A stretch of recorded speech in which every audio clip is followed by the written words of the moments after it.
It is just before sunrise when the knock comes. It is not loud, not angry, not violent, but it is final. A teenage boy lies awake in his bed, staring at the ceiling. He heard his parents arguing the night before. He heard his mother crying. He heard the words, "no other choice." He did not understand what that meant. Now he does. Two men stand at the door. They are not in police uniforms. They wear black jackets, calm faces, controlled voices. They say they are here to help.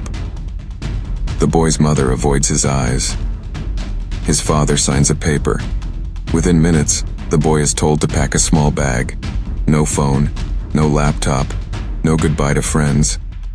He asks where he is going. His father says, "It's for your own good." He is led outside before the sun rises. The van door closes, and just like that, he disappears. Across parts of China, stories like this have been repeated thousands of times. Parents are told their children are addicted to the internet, addicted to video games, addicted to bad behavior, disobedient, lazy, out of control. They are told there is a solution: a special school, a correction center, a military-style training camp, a place that promises reform. The advertisements are clear and confident. Save your child. Rebuild discipline. Restore family honor. Some websites show smiling teenagers in uniforms, standing straight, saluting flags. Others show classrooms, exercise yards, and teachers speaking kindly. The message is simple. Your child is lost. We will bring them back. For many parents, this message is powerful. In modern China, academic success is everything. Competition is fierce. Exams decide futures. Social pressure is intense. A child who refuses to study, who spends hours gaming, who argues or skips school, is seen not only as struggling, but as failing the family.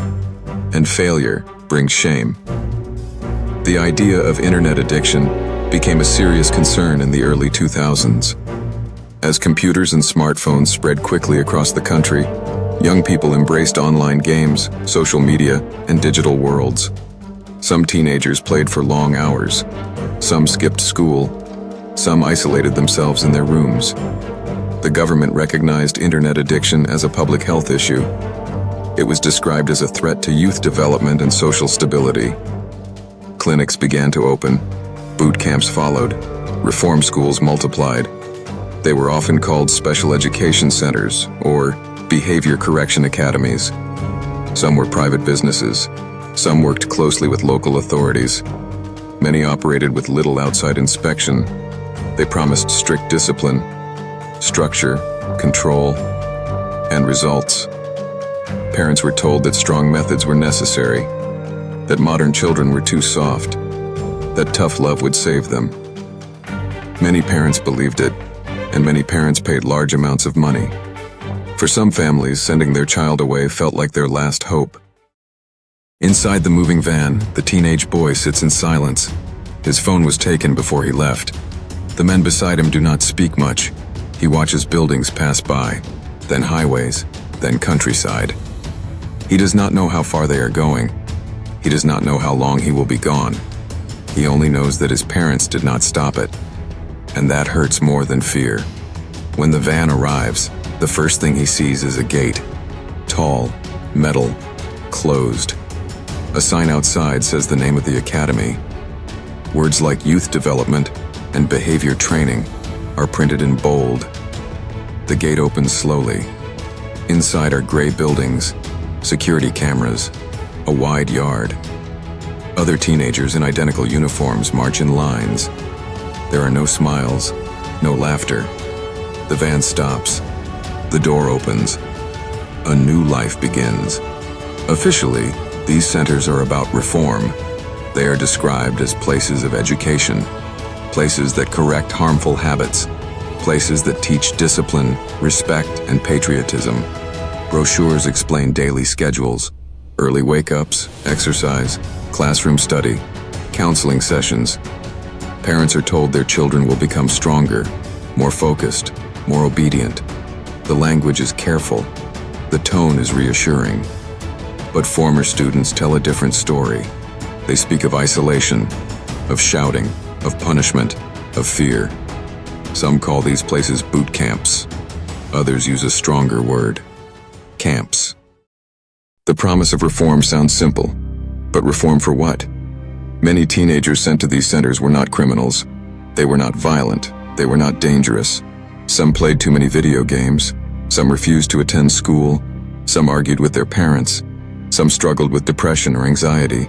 Some were simply different. Creative, independent, rebellious. In a system that values conformity and high achievement, difference can be seen as threat. Parents often felt powerless. Traditional discipline at home did not work. Teachers complained. Grades dropped. Arguments grew louder. The gap between generations widened.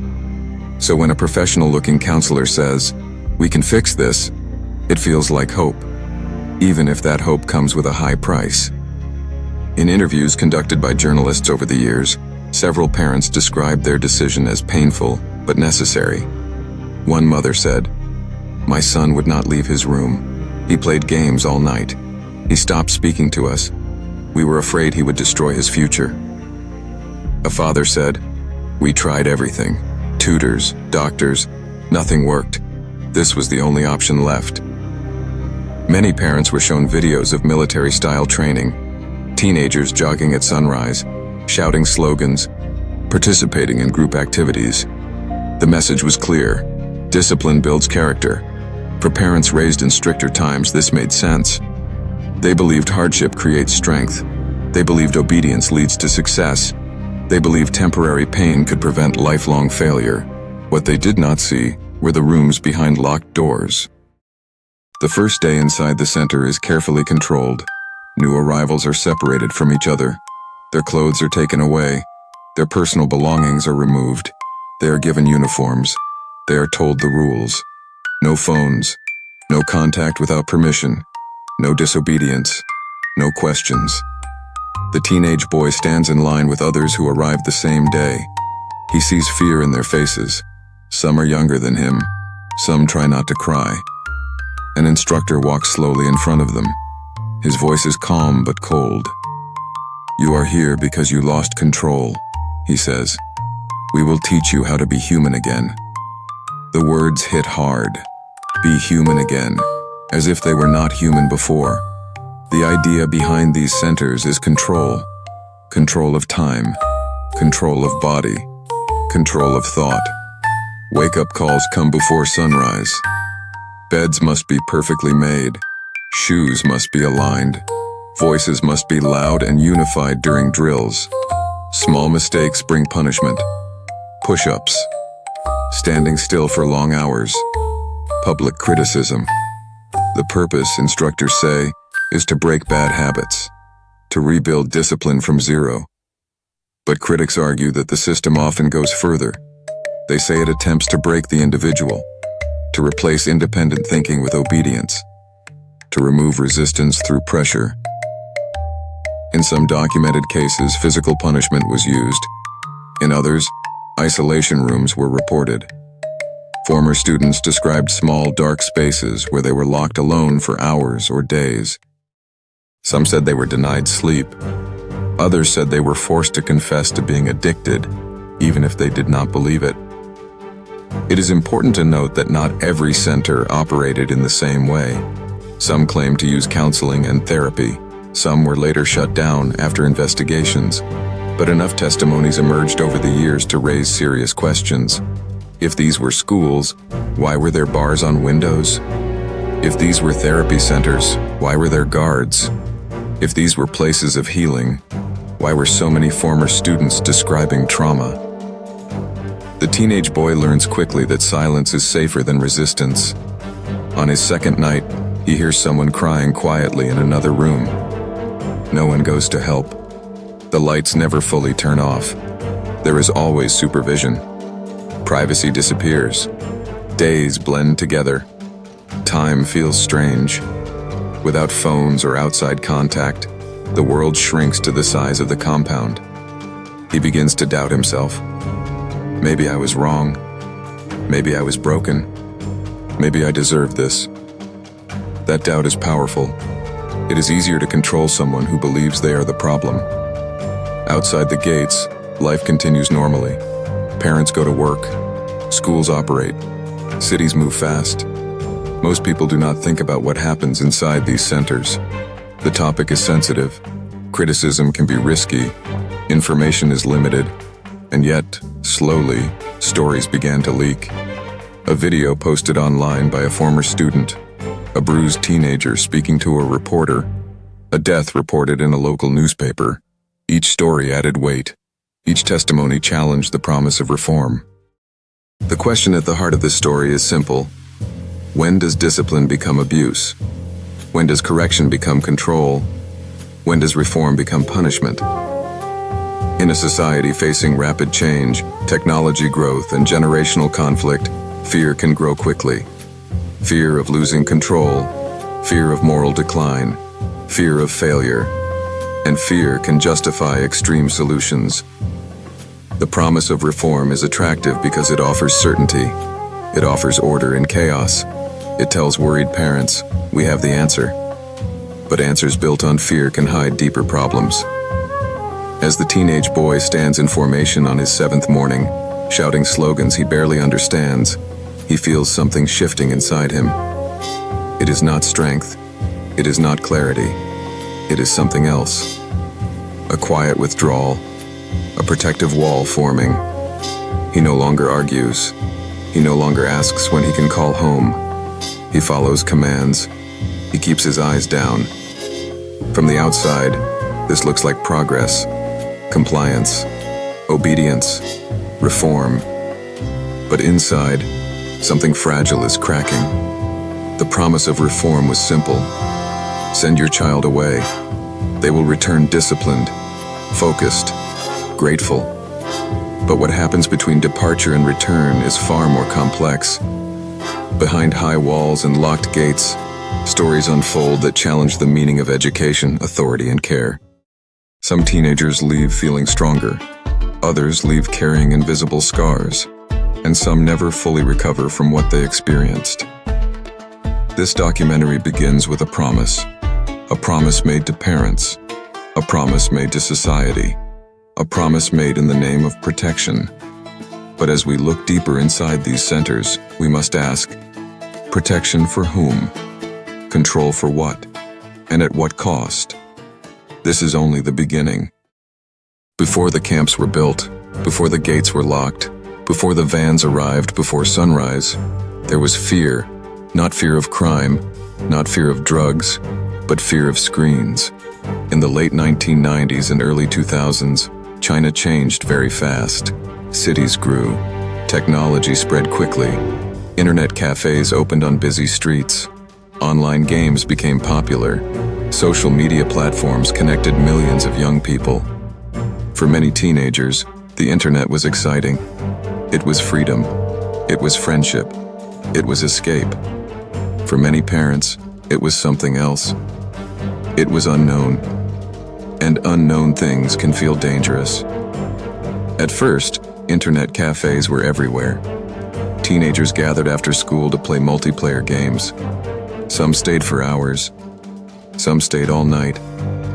Stories began to appear in newspapers about students skipping school to game, about young people spending too much money online, about declining grades. A few tragic stories made national headlines, cases where extreme gaming habits were blamed for health problems or violent behavior. These stories spread quickly. Soon, a new phrase entered public discussion: internet addiction. The term was powerful. Addiction is a strong word. It suggests loss of control. It suggests danger.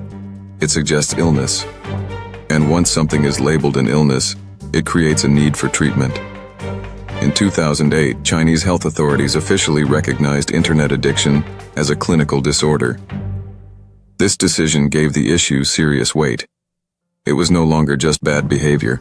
It was seen as a medical and social problem. Government officials spoke about protecting youth.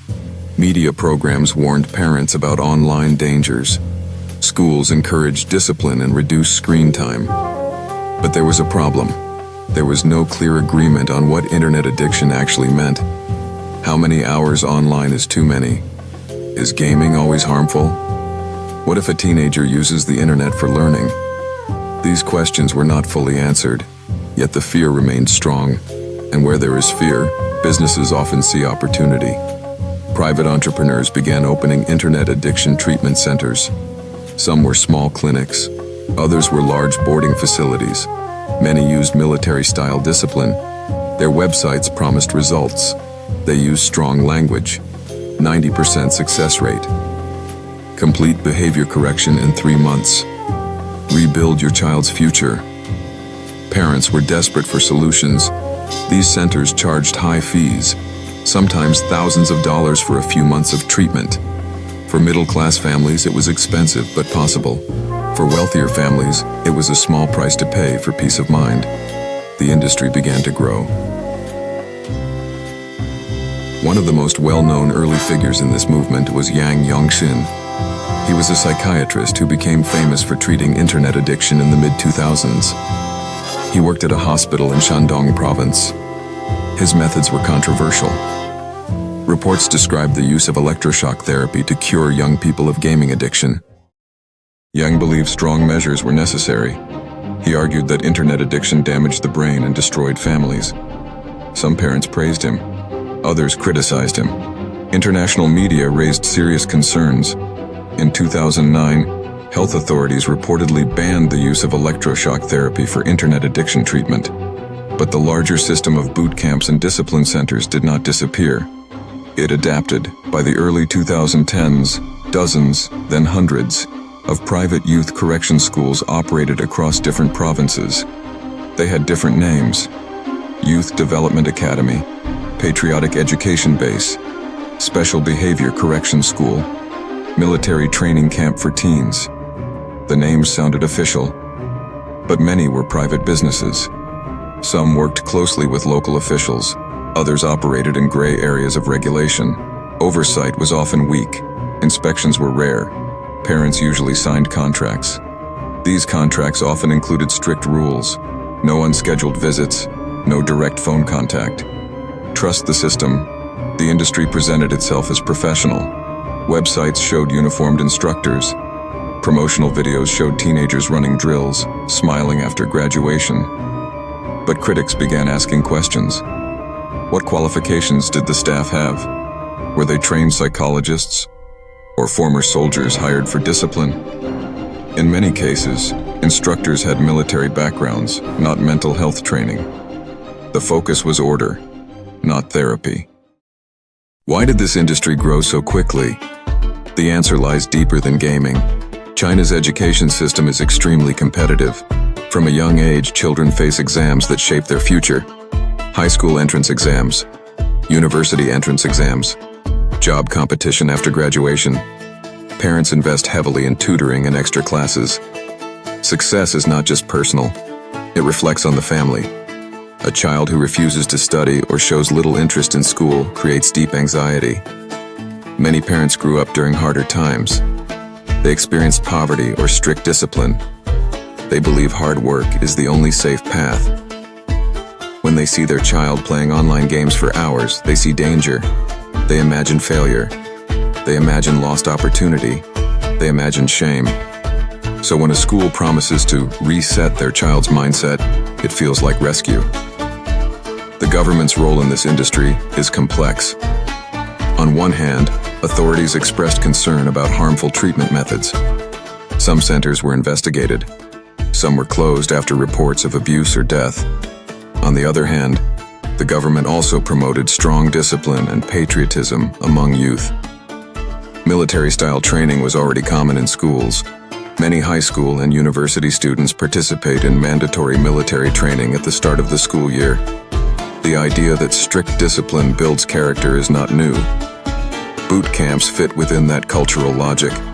This created a blurry line between acceptable discipline and harmful punishment.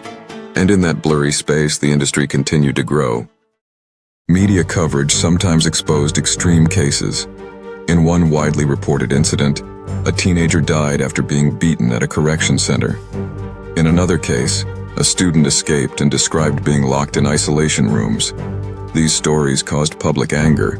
Authorities promised investigations. Some centers were shut down, but new ones opened in other locations. The demand remained strong. As long as parents felt helpless, the market existed. The business model was simple. Identify a common fear, offer a strong solution, promise quick results. Many centers claimed that 3 to 6 months of strict discipline could completely transform a teenager. Schedules were strict. Wake up at 5:30 a.m., physical training, marching drills, classroom lectures about morality and gratitude, limited rest, lights out early. The message repeated daily. You are here because you were wrong. You must change. This repetition can be powerful. Over time, some teenagers did change their behavior, but experts debate whether this change came from understanding or from fear. Psychologists outside the system often criticize these methods. They argued that excessive control can damage mental health. Teenagers already struggle with identity, emotion, and pressure. Adding isolation and humiliation may increase anxiety and depression. But public discussion was limited. Parents rarely spoke openly. Teenagers who returned home often felt ashamed or afraid to share their experiences. Silence protected the system. Meanwhile, China's internet culture continued to grow. Esports became professional. Tech companies expanded globally. Digital life became normal. Ironically, the same country that worried about internet addiction also led in digital innovation. This created tension. Technology was both a national strength and a family fear. Teenagers adapted quickly to new digital worlds. Parents struggled to understand them. That generational gap widened, and the camps positioned themselves as the bridge. We understand your child. We know how to fix them. We will do what you cannot. Some former staff members later spoke anonymously to reporters. They described pressure to maintain strict control. They described quotas and financial targets. If parents were unhappy, refunds were rare. Reputation was everything. Online reviews were carefully managed. Negative stories were sometimes removed. The business had to appear successful. Because once fear fades, profit disappears. By the mid-2010s, public awareness increased. More survivors began sharing stories online. Some described long-term trauma, nightmares, trust issues, fear of authority. Others said the experience made them more obedient but emotionally distant. A few defended the camps, saying the strict structure helped them regain focus. The reality was not simple. Not every story was the same, but the pattern of strong discipline combined with limited oversight remained. In 2021, China introduced strict limits on how long minors could play online games each week. This policy aimed to reduce gaming time nationally. The government described gaming as spiritual opium in state media commentary. This language showed that concern about youth and screens was still strong. However, official policy focused more on regulating gaming companies rather than promoting private boot camps. The landscape shifted again. Some camps rebranded. Instead of focusing only on internet addiction, they expanded to rebellious youth, depression correction, or family relationship repair. The core structure often stayed the same: strict discipline, closed campuses, controlled environments. At its peak, the youth correction industry was worth millions of dollars. Exact numbers are hard to confirm because many centers operated privately and data was not always transparent. But journalists estimated that hundreds of facilities existed across the country at different times. Each one filled with teenagers sent away for months. Each one built on the promise of reform. Why does this matter? Because industries built on fear can grow quickly. Because when society faces rapid change, it looks for simple answers. Because parents everywhere, not only in China, struggle with technology, rebellion, and generational gaps. The rise of these camps tells a larger story. It is a story about control in a fast-changing world. It is a story about authority and youth. It is a story about what happens when discipline becomes a product for sale. Back inside one of these centers, the teenage boy marches in formation. He does not know about the industry's growth. He does not know about policy debates. He does not know about media investigations. He only knows the routine. Wake up, train, obey, sleep, repeat. He is one small part of a much larger system, a system built over years, built from fear, built from pressure, built from belief that strict control can fix modern problems. The gates around him did not appear overnight. They were constructed slowly, one worried parent at a time, and as long as fear continues, the system finds ways to survive. Inside the gates, life moves to a different rhythm. Time does not feel normal. Days are long, but weeks disappear. The outside world feels far away, like a memory fading slowly. For the teenagers inside, the camp becomes everything. The air they breathe, the voices they hear, the rules that shape every movement. The first lesson is simple. You no longer control your own life. The day begins before the sun rises. A loud whistle cuts through the silence. Lights turn on immediately. There is no slow waking up, no quiet moment. Within minutes, everyone must stand beside their beds, dressed in uniform, sheets folded tightly with sharp corners. Instructors walk between the rows, inspecting. If a blanket is not folded correctly, punishment follows. It may be push-ups. It may be standing still for an hour. Small mistakes are treated as serious failures. The message is clear. Details matter. Obedience matters. And there is no space for excuses. After inspection comes physical training. Teenagers line up outside in the yard. The air may be cold or heavy with summer heat, but weather does not change the routine. They run in circles. They march in step. They shout slogans about discipline and gratitude. Instructors correct posture, volume, timing. If someone falls behind, the group may be punished together. This creates pressure among the students. No one wants to be the reason others suffer. Slowly, they begin to watch each other closely. Breakfast is quiet. Talking is often limited or forbidden. Meals are simple: rice, vegetables, sometimes meat. There is no choice. Eating too slowly can bring warnings. Eating too quickly can also bring warnings. Every action is observed. After breakfast, classroom sessions begin. These are not normal school classes. Instead of math or science, lessons focus on behavior, morality, and obedience. Instructors speak about respect for parents. They speak about the dangers of the internet. They describe gaming as poison, social media as temptation, independence as selfishness. Teenagers are told that their previous lives were wrong, that they hurt their families, that they must accept responsibility. Sometimes they are asked to stand up and confess their mistakes in front of the group. I played games all night. I argued with my mother. I skipped school. After each confession, the group may be told to criticize the speaker. This is meant to break pride, to remove resistance, to replace individuality with conformity. The psychological pressure builds quietly. No one screams all the time. No one needs to. The system itself creates the weight. There is no privacy. Cameras may watch the hallways. Instructors move without warning. Even during rest periods, someone is always observing.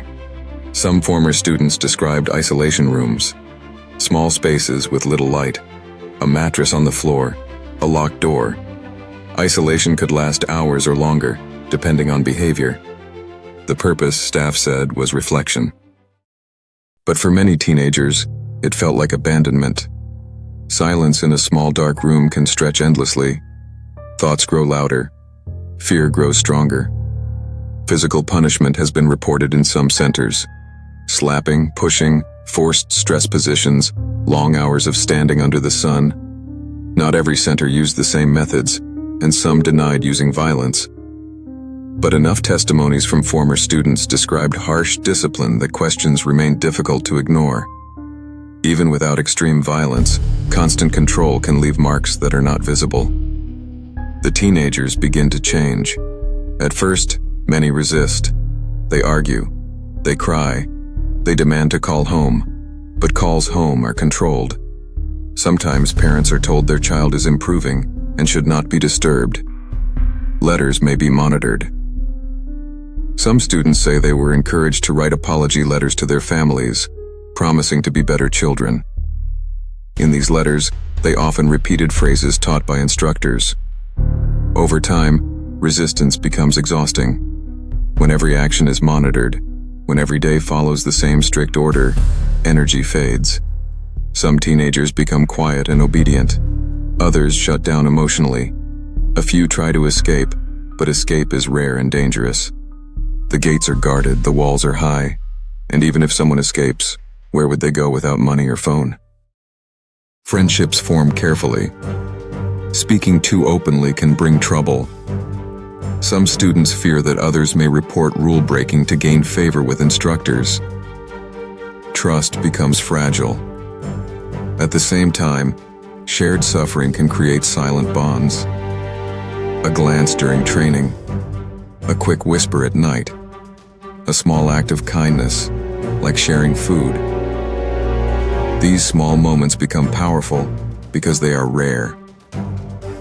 The instructors often present themselves as authority figures who know what is best. Some truly believe they are helping. They speak about saving youth from destruction. They say modern children lack discipline. They say strong pressure builds strong character. In their view, temporary pain leads to long-term success. But the teenagers experience something different. They experience loss of freedom, loss of dignity, loss of voice. When a person is told repeatedly that they are broken, they may begin to believe it. This belief can last long after the camp ends. Days blend together. Wake up, train, study behavior lessons, eat, train again, write reflections, sleep, repeat. There is little time to think independently. Schedules leave no empty space. Even thoughts feel monitored. Some students report being forced to watch videos about gratitude toward parents and the nation. Emotional music plays. Images of hardworking mothers and fathers appear on screen. The message is simple. Your disobedience causes suffering. You must change for them. Guilt becomes another tool of control. Medical care inside some centers has been questioned. Teenagers who report anxiety or depression may be told they are making excuses. Emotional breakdowns are sometimes treated as weakness. In a system focused on discipline, vulnerability has little space. Yet not every moment is harsh. There are occasional activities designed to show progress.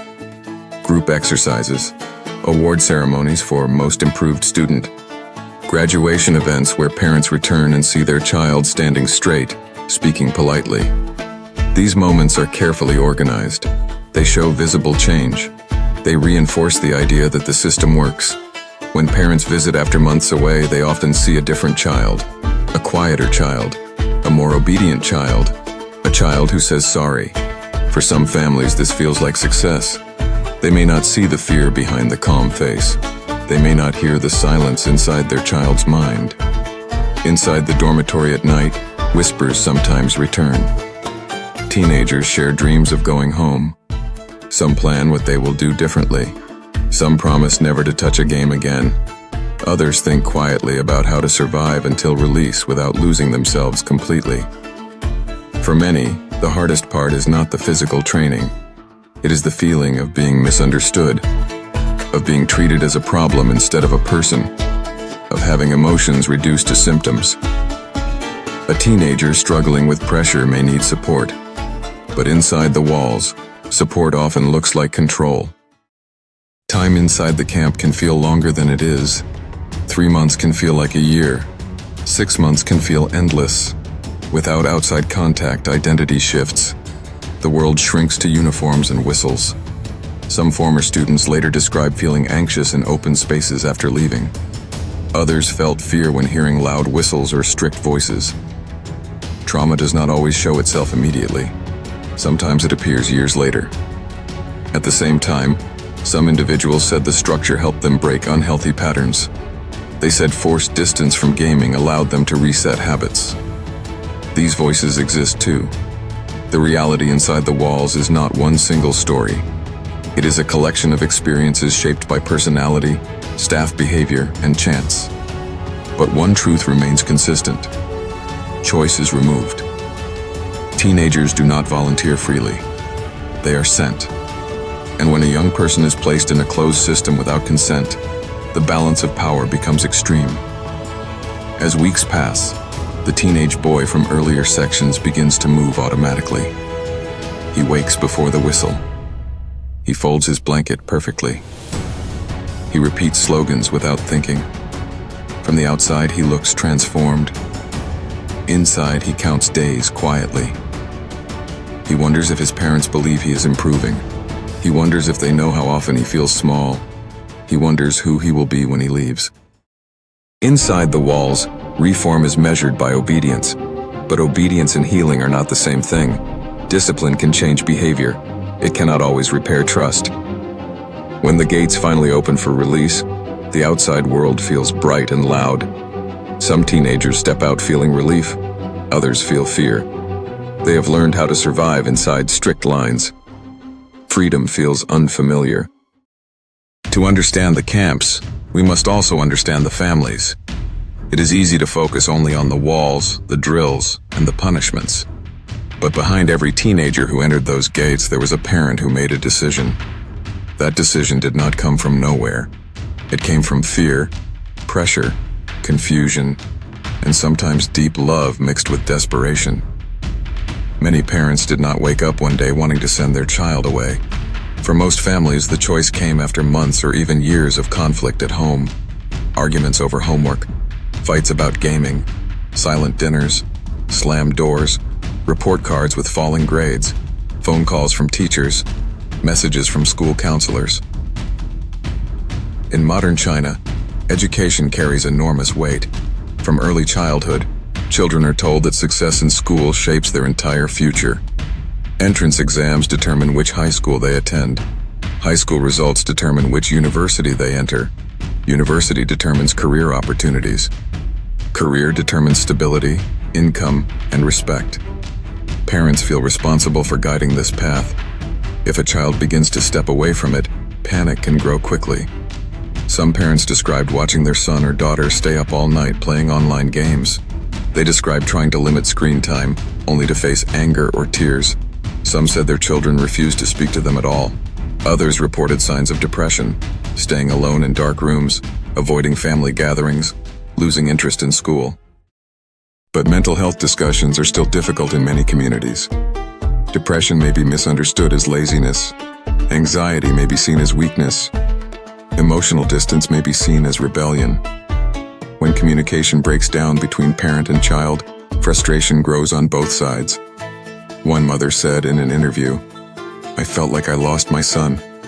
He was physically in the house, but he was not with us anymore. The internet became his real family." A father said, "When I was young, we respected our parents. We listened.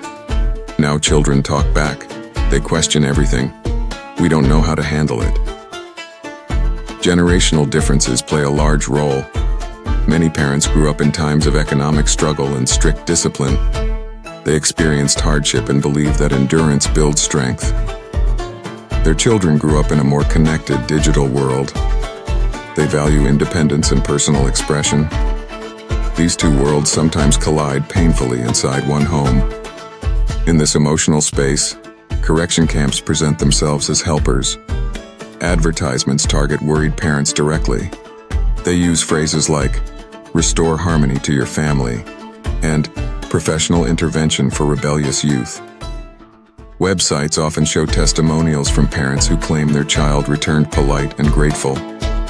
Some centers offer free consultations. Counselors speak calmly. They explain that internet addiction changes brain chemistry. They show charts and statistics. They warn that without action, the problem will grow worse. For a parent who already feels helpless, this message can be convincing.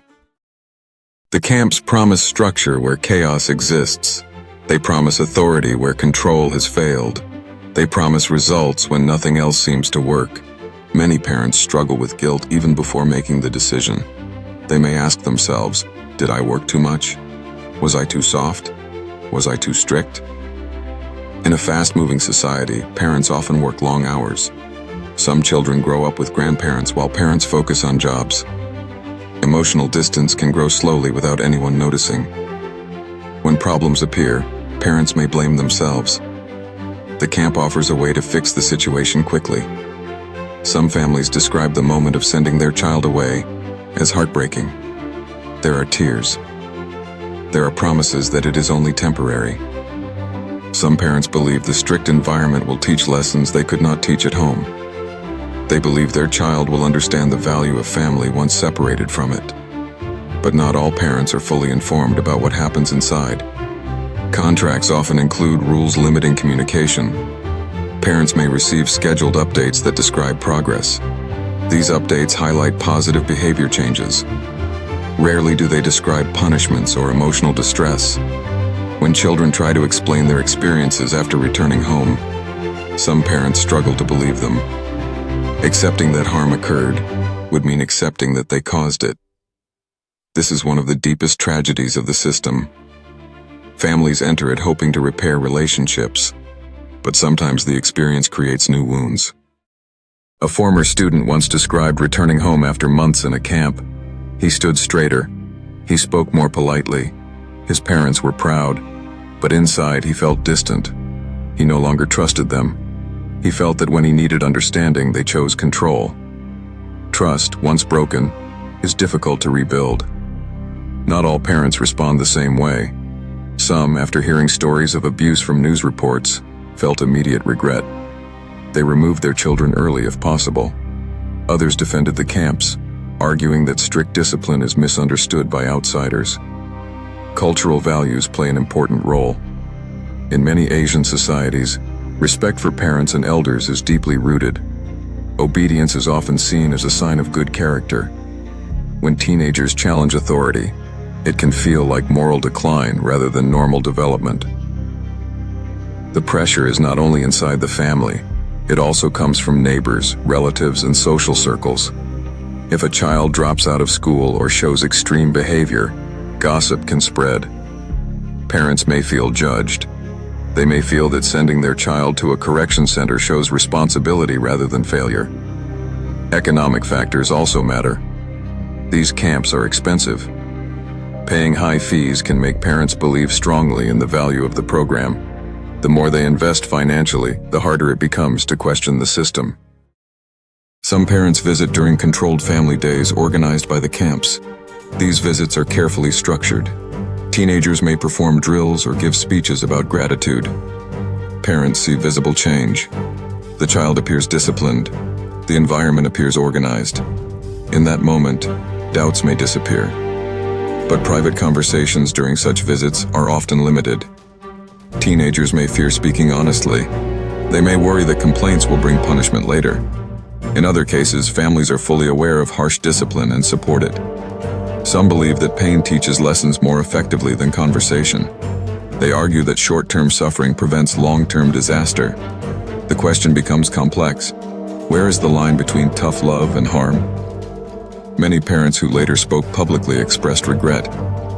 They said they did not understand the psychological impact. They said they trusted official-looking brochures and confident counselors. They believed they were protecting their child's future. One mother shared, "When my daughter came home, she hugged me, but something felt different. She was quieter. She did not laugh the same way. I thought it was maturity. Later, I realized it was fear." Fear can change behavior quickly, but it does not always create understanding. Families who experience tragic outcomes, including reports of injury or death in certain centers, often became activists. They spoke to journalists. They demanded stronger regulation. Their pain turned into public warning. At the same time, there are families who believe the camps saved their child from destructive habits. These parents speak about improved grades and restored respect. Their voices add complexity to the conversation. The truth lies in recognizing that families are not villains in this story. They are part of a larger social system filled with pressure and expectation. They are trying to navigate rapid technological change without clear guidance. Parenting in the digital age is difficult everywhere in the world. Screens compete for attention. Online communities shape identity. Traditional authority feels weaker than before. But when solutions rely heavily on force and isolation, the risk of harm increases. Communication between generations is fragile. When fear replaces dialogue, walls grow inside the home even before gates rise outside. For the teenage boy from earlier sections, the most painful memory may not be the drills or punishments. It may be the moment he looked at his parents and saw doubt instead of trust. When he returns home after months away, the house feels both familiar and strange. His room is the same, his desk is the same, but something invisible has shifted. His parents try to be kind. They ask about his experience. He gives simple answers. It was fine. I learned a lot. These responses are easier than telling the full truth. At dinner, silence sometimes sits between them. They do not know how to speak about what happened. The camp promised reform. It did not teach the family how to rebuild trust. Some families eventually find new ways to communicate. They attend counseling. They set healthier boundaries around technology. They learn to listen rather than command. Healing is possible, but it requires openness and patience. Other families never fully repair the distance. The teenager grows older, leaves home, and carries the memory quietly. For many years, what happened inside the camp stayed mostly hidden. The gates were closed. Phones were taken away. Parents trusted official reports. Teenagers were afraid to speak. The system depended on silence. But silence does not last forever. The first cracks appeared through small stories, a short video posted online, a message shared on social media, a teenager who returned home and refused to stay quiet. At first, these voices were scattered. One story here, one accusation there. Some people ignored them. Others doubted them. But slowly, patterns began to form. Investigative journalists started to look deeper. They interviewed former students. They visited families. They examined medical records and contracts. Some reporters risked pressure to publish their findings. Articles described harsh punishments, isolation rooms, and physical abuse in certain centers. They told the stories of teenagers who suffered injuries. In some tragic cases, they reported deaths linked to mistreatment. These reports shocked many readers. Parents who once believed the camps were safe began to question what they had trusted. Online discussions grew quickly. People asked, who is watching these institutions? Who checks their methods? Who protects the children inside? Social media played a powerful role. Even with restrictions and censorship, information sometimes spread faster than it could be removed. Survivors recorded videos describing their experiences. Some showed scars. Some spoke about nightmares and trauma. Their faces were serious. Their voices sometimes shook. But they spoke anyway. Each story made it harder to ignore the issue. Public pressure led to investigations in certain provinces. Authorities announced inspections. Some centers were closed after reports of abuse. In a few cases, staff members were detained or punished. Official statements promised stronger regulation and better oversight. But the system was not simple. Some camps changed their names and reopened in new locations. Others rebranded their services, moving away from the term internet addiction and toward broader phrases like youth education or behavior development. The structure often remained similar. Activists and lawyers tried to push for clearer national standards. They argued that minors should not be placed in closed facilities without strong legal protection. They called for professional mental health care instead of military-style discipline. They demanded transparency. Families who experienced harm sometimes joined these efforts. Grieving parents spoke publicly about their loss. They asked how a place meant to help could cause such pain. Their courage brought attention, but it also brought risk. Speaking against powerful systems can be dangerous. At the same time, resistance also came from inside homes. Some parents began choosing different paths. Instead of sending children away, they looked for counseling services. They tried family therapy. They attended parenting workshops. They began to talk more openly about depression and anxiety.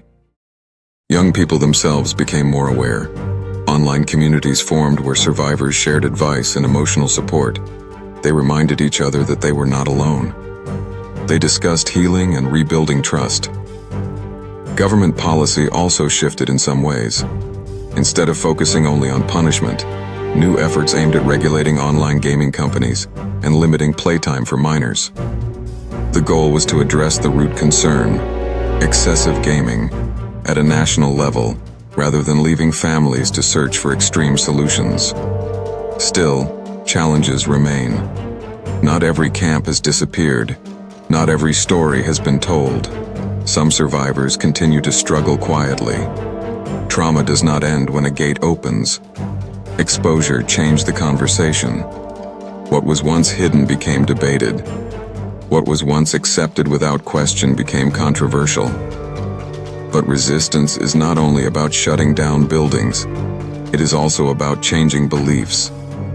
It requires asking difficult questions. Is fear the best teacher? Is obedience the same as health? Can control replace communication? The story of these camps is not just about institutions. It is about a society learning how to face rapid change. Technology will not disappear. Generational differences will continue. The challenge is finding ways to protect young people without breaking them. As more voices speak out, the walls feel less permanent.